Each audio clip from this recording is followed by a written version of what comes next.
প্রশ্ন হবে 8টা, 3টা কবে, 5টা হাসরে। কবরের 3টা আপনারা জানেন, মান রব্বুক।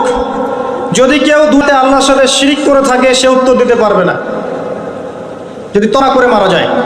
মা দীনুক, যদি ইসলামকে ঠাট্টা হামাশার ছলে গ্রহণ করে তাহলে এই প্রশ্নের উত্তর দিতে পারবে না। মান নবিয়ুক, নবীর সুন্নাহ মতো না চললে এই উত্তর দিতে পারবে না। এরপরে হাসরে গিয়ে প্রথম প্রশ্ন, তোমার সারা জীবন কোন কাজে ব্যয় করেছো। যদি সারাটা জীবন আমরা সুন্নাহ মতো চলি ইনশাআল্লাহ উত্তর দিতে পারবো ইনশাআল্লাহ।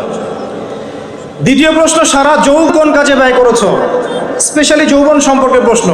আর এই যৌবনটা আল্লাহর পথে দিলে পরে আপনি আরশের ছায়া পাবেন ইনশাআল্লাহ। 3 নম্বর প্রশ্ন হবে, সম্পদ কোন উপার্জন করেছো, কোন পথে ব্যয় করেছো। কোন পথে উপার্জন করেছো প্রশ্ন নাম্বার 3, কোন পথে ব্যয় করেছো প্রশ্ন নাম্বার 4। আর 5 নম্বর হচ্ছে ইলম অনুযায়ী করেছিলে কি না, জানা অনুযায়ী আমল করেছো কি না, এটা 5 নম্বর প্রশ্ন। এই 5টা হচ্ছে হাসরের মাঠের স্পেশাল প্রশ্ন, যার মধ্যে 2 নম্বরটা হচ্ছে যৌবনকাল সম্পর্কে, তোমার যৌবন কোন কাজে ব্যয় করেছো। প্রিয় ভাইরা, যৌবনকালে প্রথম নসিহত করব 5 ওয়াক্ত নামাজ পড়েন ভাই, আল্লাহর ওয়াস্তে নামাজ পড়েন, নামাজটাকে ছাড়েন না। আর যাই করেন নামাজটা ছাড়েন না। নামাজ আপনাকে অন্য সমস্ত পাপ থেকে দূরে রাখবে আল্লাহু তাআলা। মহিলাদের নামাজ নাই, ছেলেদের সারা কিছু ছেলে নামাজ পড়ে না, ছেলেদের নামাজ নাই এমন কোন হিস্ট্রি পাওয়া যায় না কোরআন সুন্নাহয়।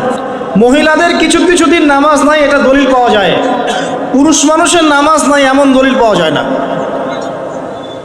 পড়বেন 5 ওয়াক্ত নামাজ জামাতে পড়ার চেষ্টা করবেন, যদি জামাত না পান কমপক্ষে বাসায় পড়বেন। যদি থাকেন ঘুম থেকে উঠে দেখলেন নামাজের ওয়াক্ত চলে গেছে কাজা করবেন, যদি মুসাফির হন তাহলে কসর করবেন।